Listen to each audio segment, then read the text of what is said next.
آپ نے جس کتاب کا ذکر کیا ہے اس کا نام ذرا پھر سے بتا دیں. اصل میں پاکستان میں یہ کس نام سے چھپ رہی ہے مجھے یہ معلوم نہیں ہے, لیکن اردو کی دینی کتابیں چھاپنے والے کسی بھی دکاندار سے آپ معلوم کر لیں گے کہ مولانا مناظر حسن گیلانی کی کتاب تفسیر سورہ کہف کے بارے میں وہ مل جائے گی انشاءاللہ. باقی حیدرآباد نقل سے چھپی ہوئی میرے پاس ہے, اس کا نام ہے تذکیر بے صورت کتاب. وطالعہ شاہین پوچھ رہی ہے کہ ہم سب خواتین کس کس طریقے سے اپنے دین کی تبلیغ کریں. وہ رفیقہ تنظیم ہے, کل تنظیم کا جو اجلاس ہوگا انشاءاللہ اس میں اس سوال کا جواب ہوگا. اس کے کوئی سوال نہیں. شمس الحق صاحب PCHS کراچی سے. میرا سوال آج کے موضوع سے متعلق تو نہیں, لیکن خطاب میں تلاوت کی گئی آیات کے بارے میں ہے کہ جب 5 چیزوں کا علم سب اللہ کو تو ہے, آج کل الٹرا ساؤنڈ وغیرہ سے وقت سے پہلے بچے کی جنس اور افزائش وغیرہ معلوم ہو جاتی ہے. افزائش سے کیا, لیکن یہ کہ اس سے یہ کیسے معلوم ہوا کہ سب کچھ معلوم ہو گیا. بچہ سعید ہے, شقی ہے, خوبصورت ہے, ذہین ہے, کہ عودن ہے, کیا ہے؟ صرف ایک یہ کہ پتہ کر لینا اس کے سیکس کا, اس سے تو اس بات کی نفی نہیں ہو جاتی. احمد بلال آپ نے اپنا ایڈریس کم نہیں لکھا بھائی. آج کے مضمون کی روح سے یہ فرما دے کہ ملٹی نیشنل میں نوجوانوں کا کام کرنا ٹھیک ہے یا نہیں. تو ملٹی نیشنل سے پہلے یہاں پہ بینکوں کے اندر نہ معلوم کتنے لوگ ملازم ہیں, وہ سب انہی کے اڈے ہیں. لیکن یہ کہ بہرحال اس میں اب جو بھی کام وام انسان کرتا ہے مجبوری کو, دوسری بات ہے. اصل میں تو قومی سطح پر ہمارے اندر ایک ریزسٹنس پیدا ہونی چاہیے کہ یہ جو ملٹی نیشنل آ کر ہماری معیشت کو اب قابو میں لا رہی ہے, ان کی در حقیقت ایک عذاب الہی ہے, یہ ہمارے لیے بہتر نہیں. محمد اشرف خان صاحب, اب جبکہ تمام عرب ممالک اسرائیل کے ساتھ تعلقات قائم کر لیں کہ ہمیں بھی اسرائیل کو تسلیم کر لینا چاہیے, نہیں تو اس میں کیا قباحتیں ہیں. میں اس پر مفصل تقریر کر چکا ہوں پچھلے جمعے جو ہمارا سالانہ اجتماع تھا کراچی میں. میں نے کہا ہے کہ چاہے سارے عرب نہیں, پورے دنیا کے تمام مسلمان ممالک اسرائیل کو تسلیم کر لیں, پاکستان کو ہرگز نہیں کرنا چاہیے. اس کی وجہ یہ ہے کہ میرے نزدیک اسرائیل کے فتنے کے استیصال کے لیے اللہ نے پاکستان بنایا ہے. یہ کوئنسیڈنس نہیں ہے کہ 1948 میں وہ قائم ہوا تو 1947 میں یہ قائم ہوا. ان دونوں ملکوں کا آنا, پوری دنیا کہتی ہے کہ مذہب کے نام پر دو ملک دنیا میں قائم ہوئے ہیں, ایک اسرائیل اور ایک پاکستان. یہ دونوں مشابہتیں موجود ہیں, تو اصل میں توڑ اس کا جو ہے وہ یہیں سے ہوگا انشاءاللہ. صرف ہمیں شعور کی ضرورت ہے, اپنی منزل دوبارہ یاد کرنے کی ضرورت ہے, اور اس کے لیے صحیح طریقے کار کو اختیار کرنے کی ضرورت ہے. معراج احمد صاحب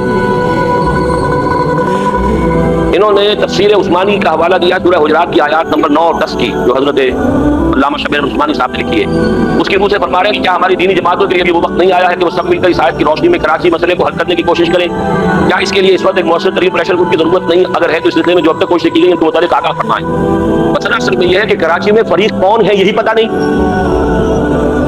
جو دہشت گردی ہو رہی ہے اسے MQM تو اون نہیں کر رہی, تو بات کس سے کریں گے؟ باقی جہاں تک یہ ہے کہ یہاں پر بہرحال یہاں کے کچھ لوگوں کے ایک مسلمہ قائد کی حیثیت اس کو حاصل ہے الطاف حسین. میں تو اسی لیے اس کے ساتھ بھی ملنے کے لیے گیا, اس کو میں نے بات سمجھائی. خدا کے لیے کلیئر بات کرو. میں نے 3 نقطے اس سے کہے کہ ایک تو یہ کہ اسلام کے حوالے سے بات کرو, یہ پاکستان کی اصل منزل, یہ سارے سمٹمز ہیں. اصل مرض ہمارا کیا, کیوں یہ قومیتوں میں بٹ گئی, کیوں ناانصافیاں ہو گئی, کیوں یہ سارے فسادات ہوئے ہیں؟ یہ تو وہ نفاق باہمی ہے جو ہم پر سزا کے طور پر اللہ نے مسلط کی ہے کہ ہم نے اللہ سے وعدہ کیا تھا پاکستان کا مطلب کیا لا الہ الا اللہ, ہم اس وعدے سے پھر گئے.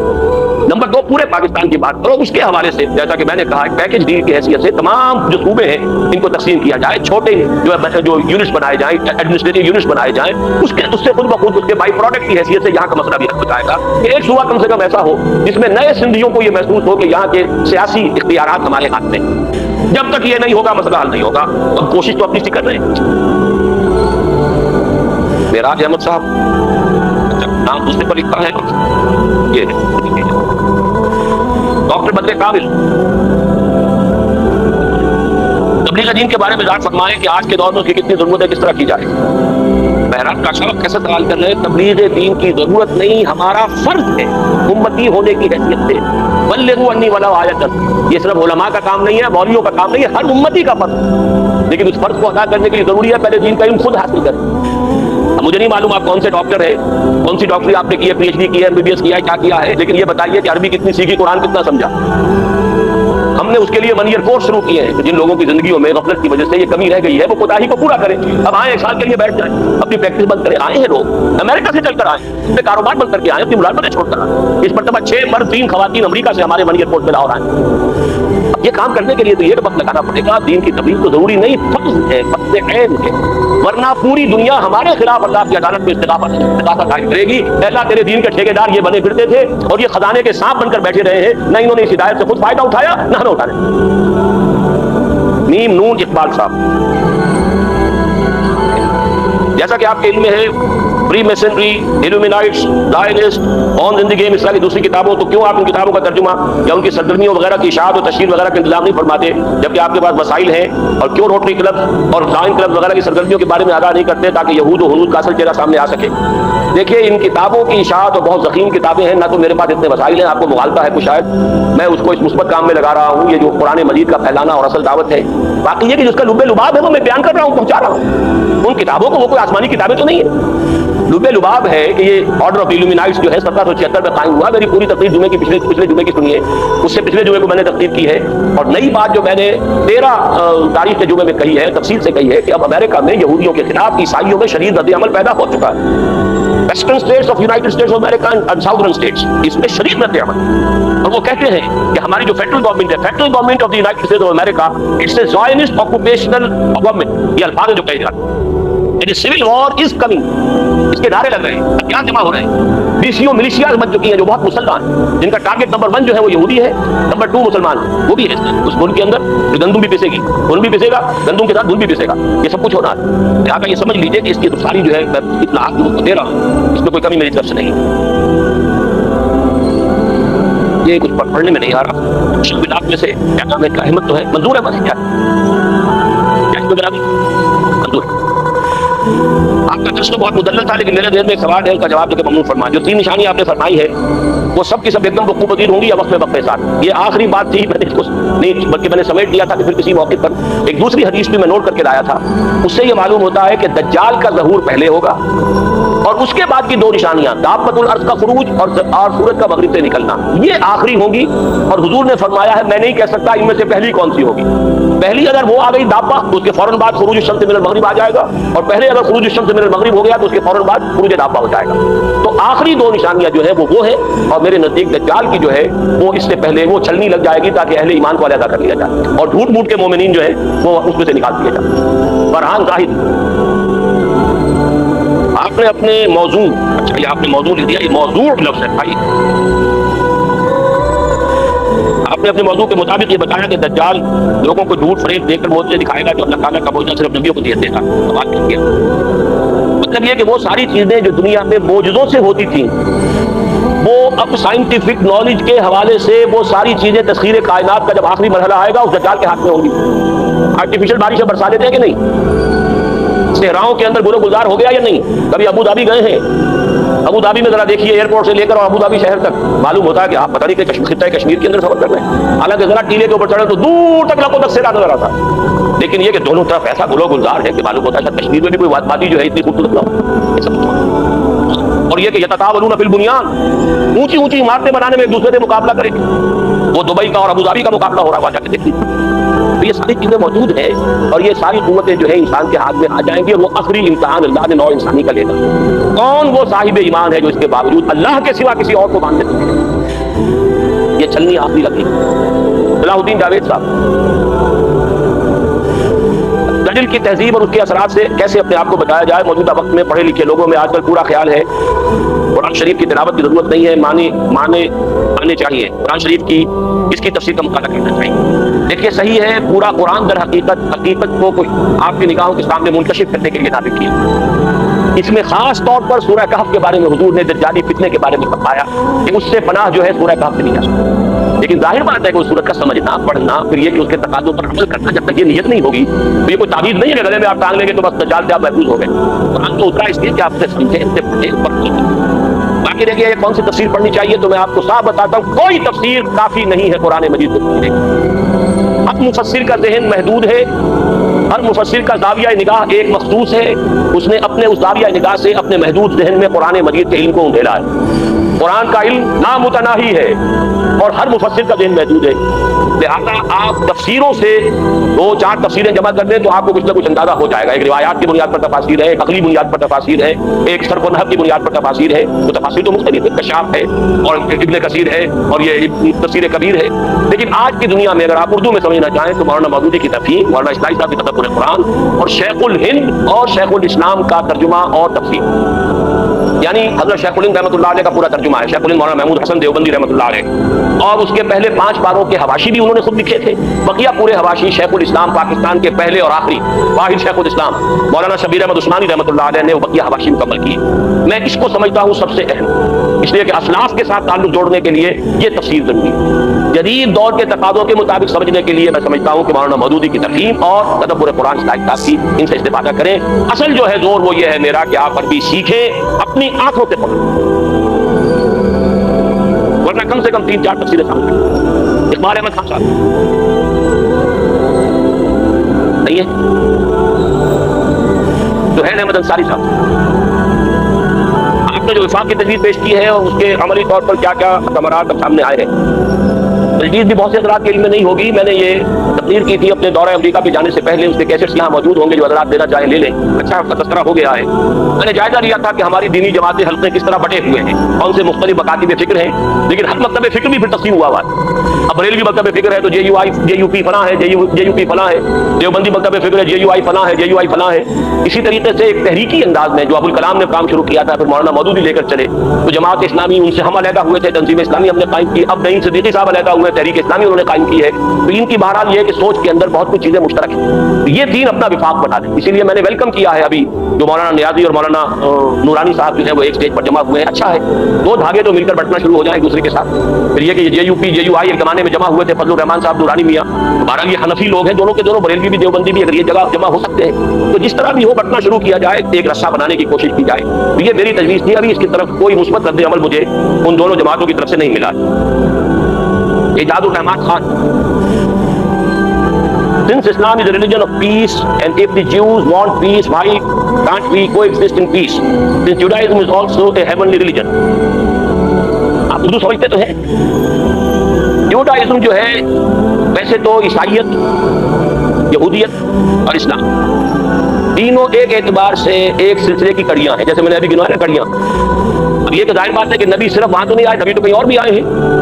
سارے مذاہب دنیا میں جو ہیں وہ در حقیقت اسلام ہی کی بگڑی ہوئی شکلیں ہیں، چاہے وہ ہندو مت ہو، بدھ مت ہو، کوئی ہو۔ وَإِن مِّن قَرْيَةٍ إِلَّا خَلَا فِيهَا نَذِيرٌ، ہر بستی میں ہم نے خبردار کرنے والے بھیجے، وَلِكُلِّ قَوْمٍ ہَادٍ، ہر قوم کے اندر ہم نے ہادی بھیجے۔ اور قرآن کہتا ہے کان الناس امۃ واحدہ، شروع میں تو تمام انسان ایک ہی امت تھے۔ کس کی امت تھے؟ حضرت آدم کی نسل، اور سب کے سب توحید پر تھے۔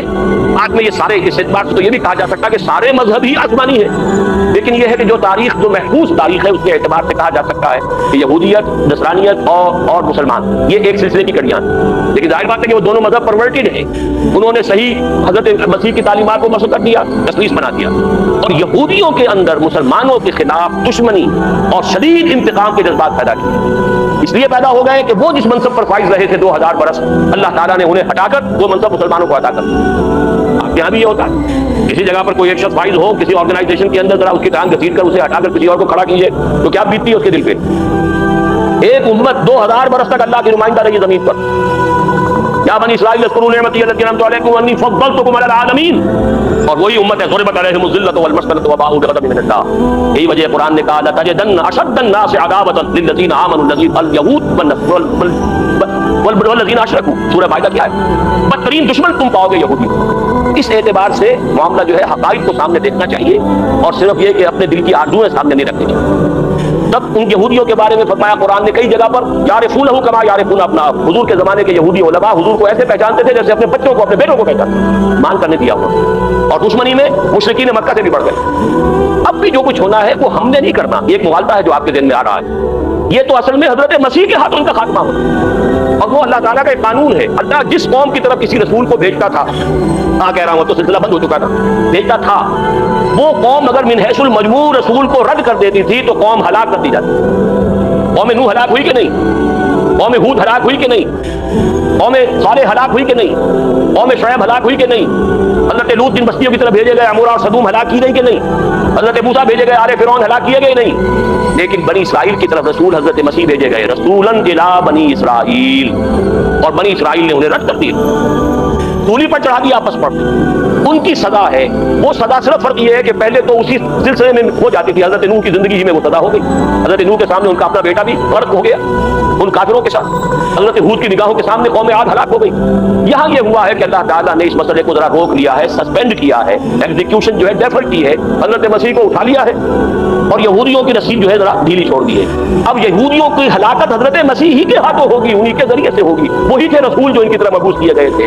اسی لیے رفع مسیح اور نزول مسیح میرے نزدیک قرآن مجید کے فلسفے کی روح سے ثابت.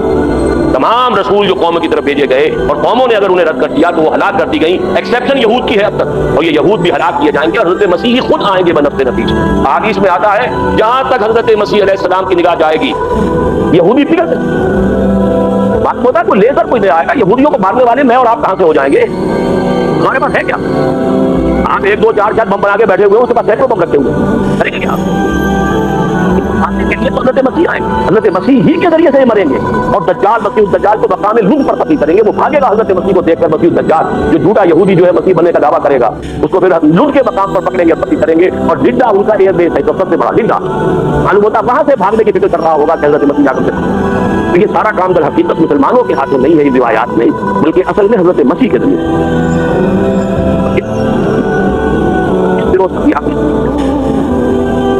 کراچی کی موجودہ صورتحال کے بارے میں آپ کی رائے کیا اور آپ کی نظر میں سبب اور حل کیا ہے؟ یہ تو میں کئی دفعہ سے بیان کر چکا ہوں. اصل سبب کیا ہے ہماری ساری خرابیوں کا؟ ہم نے اسلام اللہ کے ساتھ بے وفائی کی, غداری کی, وعدہ خلافی کی. لہٰذا ہم پر نفاق کی سزا مسلط کی. نفاق دونوں معنی میں, نفاق باہمی, ہم تقسیم ہو گئے قومیتوں, اور نفاق اخلاقی, جھوٹ, وعدہ خلافی اور خیانت, یہ ہمارا معمول بنی. میں تفصیل میں نہیں جا سکتا. اصل علاج تو یہی ہے کہ توبہ کرو, رجوع کرو اللہ کی جناب میں, جو میں نے الطاف سے بھی کہا. لیکن یہ کہ اس کو سننے والے کون ہیں؟ یہاں بیٹھے والے جو ہے وہ سننے کو تیار نہیں, الطاف نے کیا سننا؟ کون توبہ کرنے کو تیار ہے؟ کون حرام کاروبار چھوڑنے کو تیار ہے؟ کون بینک کی ملازمت چھوڑنے کو تیار ہے؟ سود کا اڈا بینک کی ملازمت سے مل رہے ہیں, 15 سال مل رہے ہیں, 20 سال مل رہے ہیں, چھوڑنا تو یہ مشکل مصیبت تو یہ ہے. اصل میں تو مسئلہ یہ ہے, اصل علاج یہ ایک پیلیٹیو ٹریٹمنٹ ہوتا ہے ہمارے خون ہو گیا ہے تو گھوڑے میں چیرا دیا جائے. تو یہ کہ خون صحیح ہونا چاہیے, ورنہ ایک جگہ.